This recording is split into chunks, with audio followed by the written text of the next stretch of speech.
네, 여러분 안녕하십니까. 윤석열 대통령과 윤석열 정부 가장 큰 문제점이 뭐라고 생각하십니까? 윤석열 대통령의 발목을 딱 잡고 있는 가장 큰 리스크 뭐라고 보세요? 윤석열 대통령에 대한 그 한국갤럽의 국정 운영 잘하고 있다 못하고 있다 이 결과 이제 매주 발표가 되는데 데일리 오피니언 기준으로 24%까지 떨어져 있습니다. 윤석열 대통령도 처음에는 지지율에 연연하지 않겠다. 0%, 1%까지 떨어지는 한이 있더라도 꼭 해야 될 일은 하겠다. 이제 이런 얘기를 했었는데, 최근에는 부족한 면을 채우겠다. 국민의 관점에서 보겠다. 국민의 뜻을 더 받들겠다. 이렇게 말하자면 태도 변화라고 할까 이런 걸 보이고 있습니다만 저는 이런 것들이 중요하다고는 절대 생각하지 않습니다. 우리나라는요 어차피 인정하든 인정 안 하든 진영 싸움입니다. 진영별로 지지도 차이가 크게 벌어져 있습니다. 그러니까 국민의힘을 지지하는 보수 우파를 지지하는 사람이 윤석열 대통령을 지지하는 그 비율하고 민주당 지지자들, 이재명 지지자가 윤석열 정부에다 가지고 있는 지지율, 이게 너무 큰 차이가 벌어져 있습니다. 네 편 아니면 내 편. 이러한 현상은 우리나라만 그런 것이 아니고 최근 들어서 거의 모든 나라가 비슷합니다. 그래서 중도층, 부동층, 그 사람들이 가지고 있는 비율과 관계없이 그 사람들의 존재감은 갈수록 희미해지는 경향도 있고, 심지어 중도층은 가짜다라는 말까지 나오고 있습니다. 이런 상황 속에서 다시 한번 강조해서 지난번과 마찬가지로 말씀을 드린다면 윤석열 대통령의 가장 큰 리스크는 다름이 아니라 국민의힘 그 자체입니다. 국민의힘. 그래서 윤석열 대통령의 인적 쇄신은 다른 사람이 아니라 본인 스스로를 해야 되는데 어떻게 인적 쇄신을 해야 되느냐? 국민의힘을 떠나면 됩니다. 먼저 이준석 국민의힘 대표 얘기를 해보겠습니다. 혹자는 이렇게 말합니다. 선거를 3번이나 이겼다. 과거에 어떤 당대표가 선거를 3번이나 이겼느냐? 기적이다 이것은. 서울, 부산, 보궐시장 선거 있었죠. 그 다음에 대통령 선거 있었죠. 지방선거 있었죠. 그러나 그것을 이준석 대표의 공로라고 말하기에는 그의 폐해가 너무 컸습니다. 공에서 과를 빼면 오히려 마이너스일 지경입니다. 그가 끌어왔다는 20대 남성. 그렇지만 그 때문에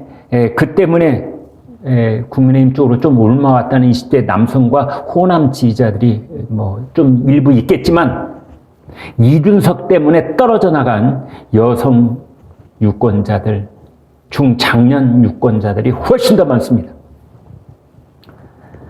이 상황 속에서 서울대 언론정보학과 한규섭 교수가 윤석열 대통령의 최대 리스크는 다름 아니라 국민의힘이다 라는 것을 아주 과학적으로 입증해낸 그런 칼럼을 게재를 했습니다. 윤석열 대통령이 검찰총장 시절에 그리고 검찰총장을 사임한 직후에 윤석열의 지지율은 거의 고공행진을 하고 있었습니다. 그런데 왜 하락했을까요? 여기에는 결정적인 변곡점이 2군데에 있다고 한규섭 교수는 말하고 있습니다. 첫 번째 변곡점은 윤석열 대통령이 국민의힘에 입당을 했던 2021년 7월 달에 발생을 했습니다. 이때 윤석열 대통령이 국민의힘에 입당하자마자 갑자기 6에서 7%포인트가 지지율이 빠져버립니다. 기존 윤석열 후보 지지자들 중에서 4분의 1쯤이 빠져나가 버린 겁니다. 이게 첫 번째 지지율 하락의 변곡점이다. 왜 그런 현상이 벌어졌을까? 국민의힘은 전신이 새누리당인데 새누리당 여러분 기억나시죠? 뭐 친박이 어떻고 비박이 어떻고 이 당내 권력 투쟁이 아주 그 최고로 저열한 수준까지 떨어졌던 그 당시에 옥새 파동이라는 게 벌어지지 않습니까? 당대표의 직인을 가지고 뭐 부산 영도따르를 갔다느니 말았다느니. 그래서 2016년 총선을 참패를 합니다. 그리고 박근혜 대통령 탄핵 사태로 이어집니다. 박근혜 대통령 탄핵의 책임은 어떻게 보면 국정농단이 아니라 새누리당에 있는 겁니다. 윤석열 대통령이 작년 2021년 7월 달에 입당을 했는데 국민의힘의 인적 구성을 보면은 새누리당 때하고 거의 똑같습니다. 거의 비슷합니다. 왜 그런 말을 하느냐? 거꾸로 따져보겠습니다. 2021년 3월 달, 그러니까 윤석열 대통령이 입당하기 3개월 전에 그때 여론조사를 보면은요, 여러분 놀라지 마십시오. 홍준표, 오세훈, 유승민, 원희룡 이 네 사람을 다 합친 지지율이 7%가 채 못 됩니다. 그 당시에 이재명은 지지율이 25%, 이낙연은 지지율이 12%였습니다. 이것은 과학적으로, 통계과학적으로 뭘 말하고 있느냐? 국민들은 아까 말씀드린 네 사람, 이 네 사람을 지지하는 우리 시청자들도 계시기 때문에 제가 말씀드리기가 약간 조심스러운데요. 어찌됐든 통계학이 보여주는 과학은 뭐냐? 우리 유권자들께서는 국민의힘이나 새누리당이나 똑같다고 보는 겁니다. 대통령 팔아먹은 새누리당이나 이제 대통령 지지율을 발목을 붙잡고 있는 국민의힘이나 왜 똑같을까? 사람들 얼굴이 똑같은 거 아니냐?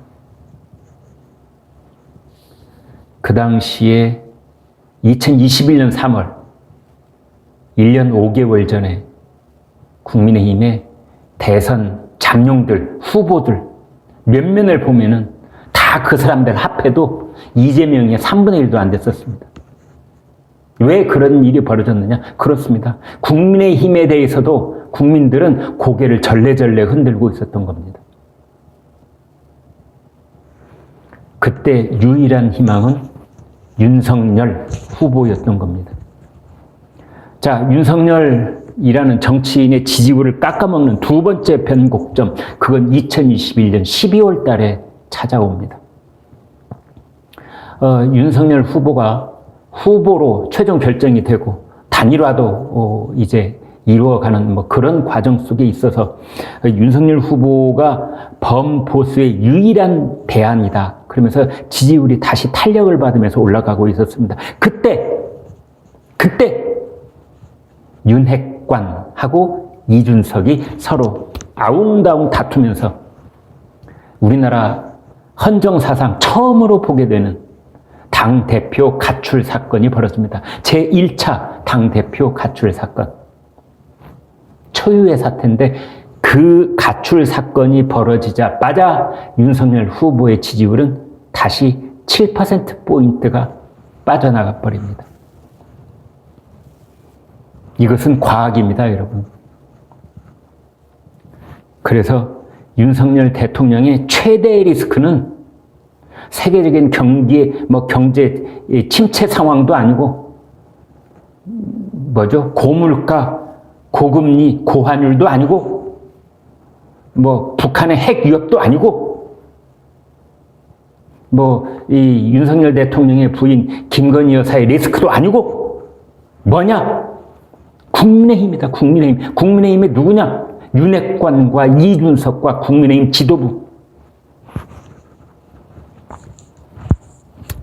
이제 오늘 국민의힘 비대위가 출범하고 비대위원장에 또 새로운 인물이 나오고 하겠지만 그게 정답이 절대 될 수 없다고 저는 생각을 합니다. 국민의힘이 그대로 있는 한 윤석열 대통령은 또 비틀거리게 될지 모릅니다. 그래서 윤석열 대통령의 지금의 해법은 국민의힘을 탈당하는 것이다.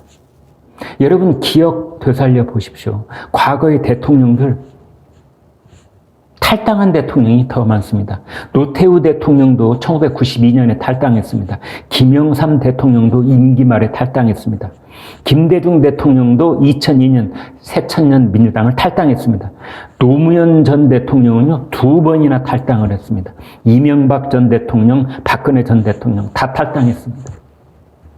대개 임기 말쯤에 탈당을 하는데 윤석열 대통령 임기 이제 3개월 지나가고 있는데 지금 탈당하는 것이, 나중에 재입당을 하더라도 일단은 탈당하는 것이, 그래서 국민의힘과 모든 관계를 끊어버리는 것이 지금의 사태를 돌파할 수 있는, 스스로를 인적으로 쇄신하는 그 탈출구라고 저는 생각을 합니다. 네, 구독, 좋아요 부탁드리겠습니다. 고맙습니다.